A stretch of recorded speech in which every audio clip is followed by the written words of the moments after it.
Hello, Ms. Velhagen here. Today we'll talk about paying for college. Not everybody's favorite topic. It can be overwhelming and stressful to think about how expensive college can be. So let's come up with some options that might work for you. We will talk about need-based versus merit-based. Two different kinds of scholarships, and of course scholarships are money you don't have to pay back. Need-based has to do with your family's income. And it's pretty simple. You'll fill out a form in your senior year starting October 1st called the FAFSA, and we'll talk about that in another video. But FAFSA will help the government and colleges keep track of your family's income and specific situation, and they'll be able to determine in that sense if you are eligible for need-based aid.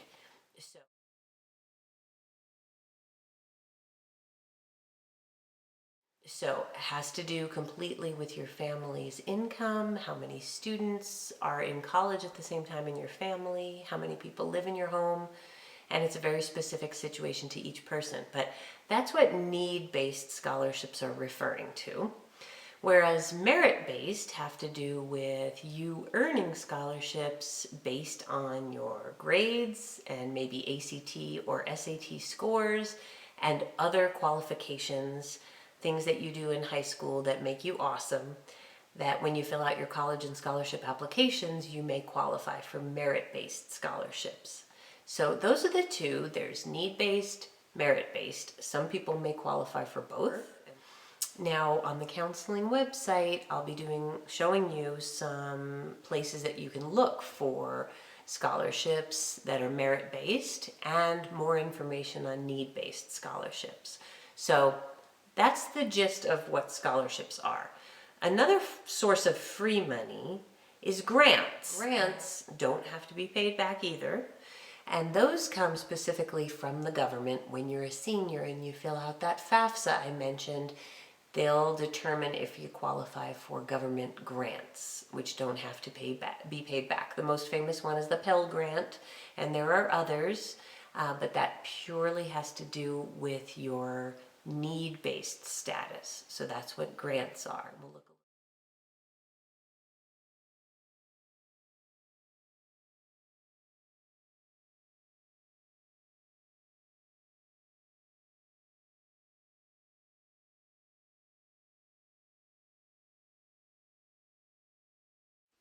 All right, so when you fill out the FAFSA senior year, in addition to possible grants, if you qualify, you might be able to get a work-study job on the college campus where you decide to attend.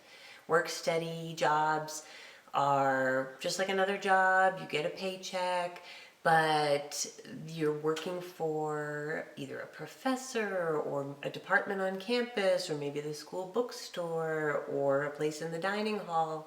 Some campus job where you're a part of the college community, and often your boss will be a little more flexible maybe than another boss. When you say, I have a 10-page paper due tomorrow, can I please not come in for my shift tonight and maybe trade with someone else or work another time? So if you decide that you want to work while you're in college to help with some income and paying some bills, you can potentially qualify for work study by filling out that FAFSA, and you have to check a box saying you're interested. So that's another source of income that can help you pay for some college expenses. And then in addition to grants and work study, the other thing that the FAFSA potentially qualifies people for is loans. And that's a big bad word, and nobody wants to take out college loans if they don't have to. And we'll talk about all these other sources of income like scholarships and grants and other ways you can save money. But if sometimes a student decides that they do want to take out a small loan to help bridge the gap that's still missing for their dream college. So I am not advising you to take out loan money, but if that is what your decision is after talking about it with your family, and that is something that is a good choice for you, the best loans with the lowest interest rate are qualified through the FAFSA. So you'll get a government-backed loan, and we'll talk more about that on my video about the FAFSA. So it is another source of income for people trying to figure out how to pay for college. All right, so we talked about scholarships, grants, work study, and loans. Let me tell you about a few colleges that offer some great deals and some ways that you might like to look up schools that are affordable. So a lot of our students like to look at WUI schools. I'm going to show you the website. It's Western Undergraduate Exchange, and there are colleges in the West and the Southwest that participate in a consortium of schools that give discounted tuition to students from that region. So New Mexico is part of the WUI, and so our students, if they're admitted to schools within the WUI program, can sometimes save up to even $10,000 a year on tuition. So browse around the WUI website, see if there are any schools you are interested in, and consider adding some of those schools to your college list. We have some local regional schools that offer amazing deals. Adams State in Colorado gives us in-state tuition. Texas Tech has some very generous scholarships, and they also give us in-state tuition if students qualify for even the most basic scholarship at Tech. They will be offered in-state tuition. West Texas A&M gives us in-state tuition, and there are some other options in the Southwest. Both Fort Lewis and Durango, they offer free tuition to Native American students and have some very good discounts all around, including the WUI. And then Northern Arizona University has some very generous discounts for our students. So those are just a few places in the Southwest that are popular with our El Dorado students, that aren't maybe quite as cheap as staying in state, but definitely worth considering. And otherwise, just browsing for scholarships and doing some really good research on websites that I've shown you, and browsing around the El Dorado Counseling website that has a scholarship page. These are ways to try to come up with some money to pay for college. Hello, let's take a look at a few of these websites I've been recommending. Here is FSA ID. This is your first step in being able to apply for the FAFSA that I keep talking about, which seniors can do when October 1st rolls around of their senior year. Before you can actually fill out the FAFSA online, you have to do this: create a new FSA ID.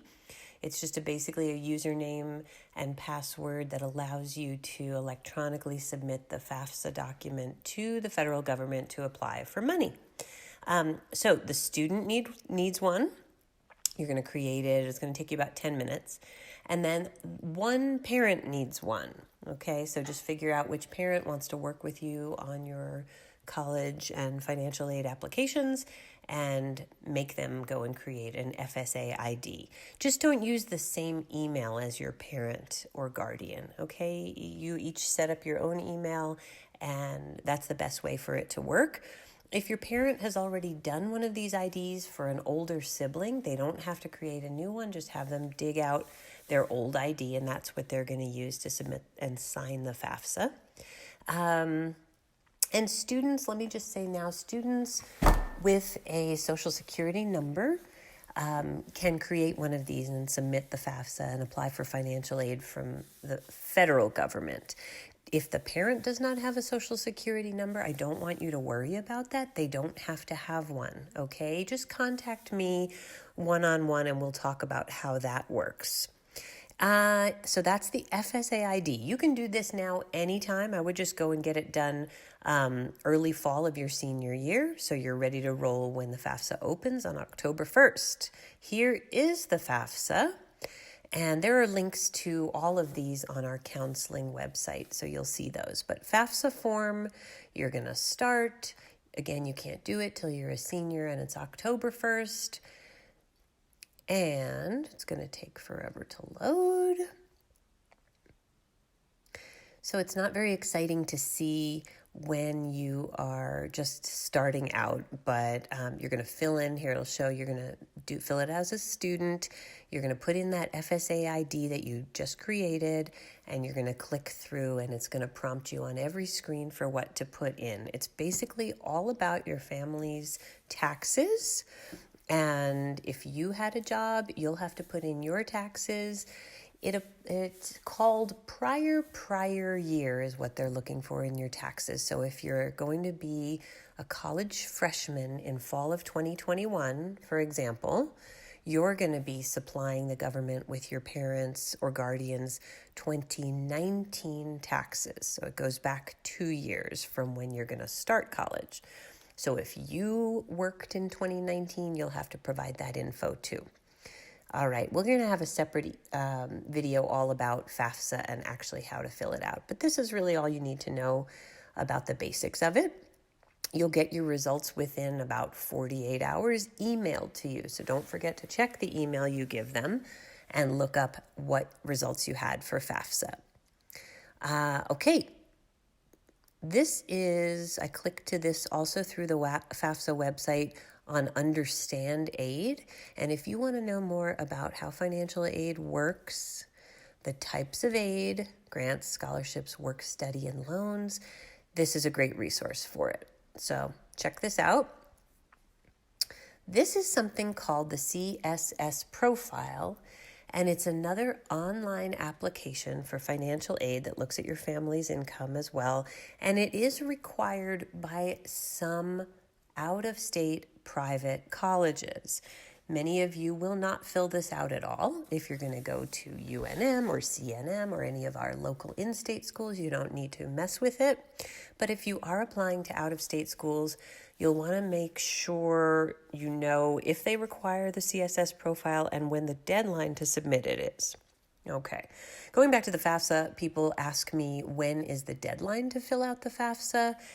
You know it opens on October 1st, and you could really fill it out any time in your senior year. However, colleges have what they call priority deadlines for it, so you don't want to miss those. So, for example, UNM always likes to have it submitted before the first Friday in January, and other schools will have other priority deadlines. So since it's really simple to do, I say go in and do it in October and just get it done. All right, let's look at the lottery scholarship. We always have lots of questions about how it works. This is the lottery website if you want to look through it. But basically, you have to be a New Mexico resident. You can't use it outside of New Mexico. And you have to be a full-time student to get the lottery. If you drop down to part-time, say you are going to work part-time, go to school part-time, you're going to lose your lottery scholarship forever. So keep that in mind. If you're at a 4-year university like UNM or New Mexico State, you need to be full-time means 15 credit hours, which is basically 5 classes a semester. If you are at CNM or another community college, you have to be in 12 credit hours, which is 4 classes. And you have to keep up a 2.5 GPA. If you do those 2 things, you will qualify for the New Mexico Lottery Scholarship, and you will not fill out an application for it. The way it works is at any in-state school, a public institution in New Mexico, you will have your freshman fall semester will be your qualifying semester for the lottery. You won't get the lottery for that fall semester. You're going to be busy qualifying for it because you're going to be a full-time student and earning a 2.5. If you do those 2 things, then at the end of that first semester, you will be notified by your college that you are being awarded the lottery scholarship. Now, what does it mean for value? How much is it worth? It really depends on the school you're going to. So, for example, here's UNM's scholarship website. The lottery, this is for students who started college in 2020. Lottery's worth $2,265 a semester. That is a percentage of UNM's tuition per semester. It is not full tuition and fees at all. It's a percentage of it. Whereas CNM, the Bridge Scholarship, which I'll discuss in a minute, and the Lottery Scholarship have the same value. And at CNM, it covers the entire tuition and fees for each semester. That's what the lottery is worth. So is the lottery full tuition scholarship? No, depends on the college. At CNM it is, at UNM it's not. Every other college you're interested in New Mexico, just go to their scholarship website and see what the value of the lottery is. And it changes every summer. It's voted on by the legislature, and the colleges decide and publish what the value is going to be. All right, what about first semester? If you can't get the lottery till second semester, what are you doing for your first semester? So here's an example. UNM has two first semester options.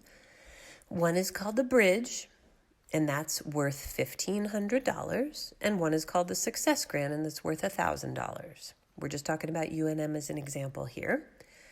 To be qualified for the Bridge Scholarship, you need to have a couple requirements here. You need at least a 23 on your ACT or an 1130 on the SAT, and you need a 3.0 GPA in high school, right? Because you're applying for UNM while you're in high school as a senior, and you need to have these qualifications, and you need to do this all by whenever they say their priority deadline is, right? For the Bridge, it's March 2nd. Then you could be awarded this money, which will help to sort of bridge the gap until you get that lottery scholarship starting your second semester. And that lottery is renewable for 7 semesters total.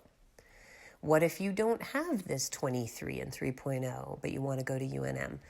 You may qualify for the Success Grant. You only need a 2.5 for this, and you have to complete that FAFSA, which I was talking about. And they'll give you $1,000, and you want to get this done by March 2nd. So that's an example of how the lottery and its first semester scholarships work. What if you have a higher GPA and higher test scores? Here's the other end of the spectrum. UNM's full ride scholarship, it's called the Regents, and it requires a 31 ACT or 1390 and a 3.9 GPA on your high school transcript.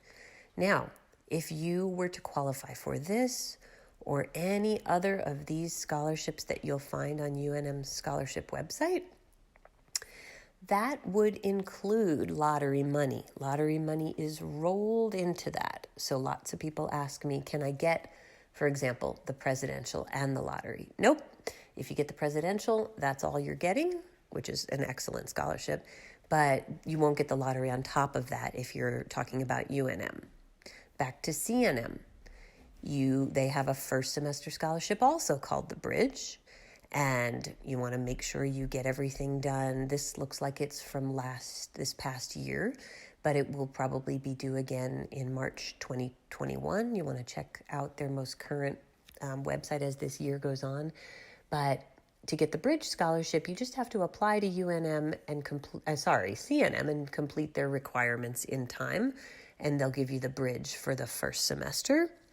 And there, the Bridge does cover all your tuition and fees because CNM is a lot less expensive than UNM or some of our other in-state 4-year schools.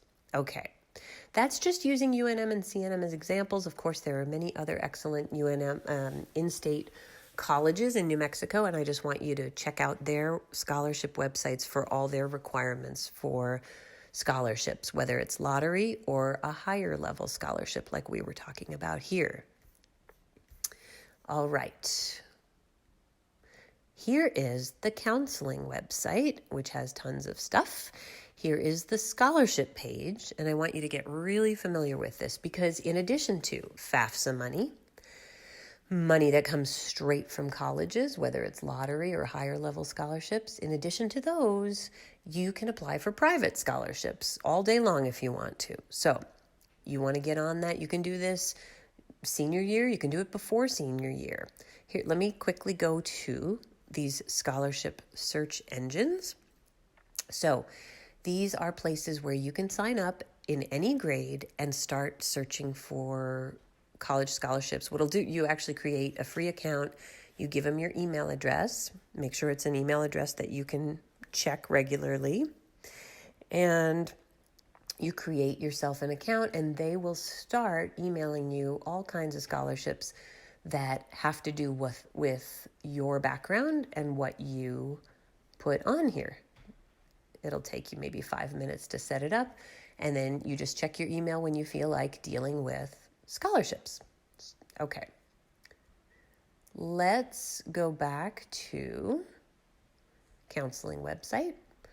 That Big Future one that I just showed you is one example of a search engine. There are plenty of others, FastWeb. All these ones I've listed here are legit websites. Students have used them many times, and that's a way to feel like you're getting notified of scholarships regularly.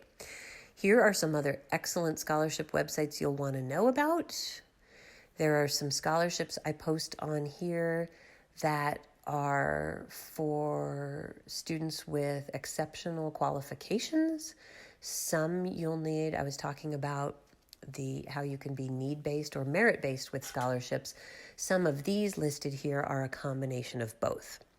Students who are considered low income but have really high merit qualifications. Look at some of those, get familiar.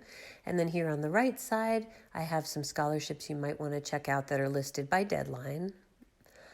There's a website here compiled by the APS district office. It's very thorough, so you should click on that and check out what scholarships they list. And here, juniors and seniors, you can do a College Board Opportunity Scholarship account. You basically just get credit for doing activities like signing up for the SAT and doing a few other things, and they'll put you in the running for scholarships. Then here's a website called raise.me. You can see it's as early as 9th grade. You can fill out an account and create an account, and you basically list your achievements. Hey, I took an AP class. Hey, I got an A in my class. I'm captain of my team. And you keep adding them in over your 4 years of high school. And then you can potentially qualify for college scholarships. There's over 300 colleges that partner with Raise.me. So if you bank that money basically by doing your account and doing awesome things, and you decide you want to go to one of these schools and you apply and you get in, then they basically guarantee you that scholarship money that you banked through these achievements, and each one is worth a different amount. So it's really easy to do, and it's cool because even if you don't end up going to one of those colleges that partners with Raise.me, it'll feel like you're doing something to log and tally all of your achievements. And when you want to create a resume for yourself or work on your college applications and list things that you've done, you'll have them all sort of laid out in your RaiseMe account. So that's just something you might want to start doing. And that's the counseling scholarship website. There's also a link to the FAFSA details here and that CSS profile. Here is the WUI website, which I have pulled up here. So take a look at the WUI website if you do want to go out of state and have some really good tuition options. It walks you through what to do, and then here's another page. So say I want to check out, I really want to go to school in California, which is notoriously expensive. I want to get a bachelor's degree. And I could detail out what major I'm thinking of. I can detail this a little bit more if I want. But basically, here are the 15 schools in California that participate in the WUI. Maybe I want to go to one of these schools. So you can check each school. They'll tell you what the tuition rate is. I mean, to be able to go to school in California and only pay $8,600 a year in tuition, that's incredible. So this is how the WUI works. And you want to stay on top of each college's requirements to get it and deadlines to get it. So think about WUI schools. I'm going to stop here and just encourage you to contact me if you have questions about scholarships, financial aid, or other ways of paying for college. So my email is at the end, and I wish you luck in your search.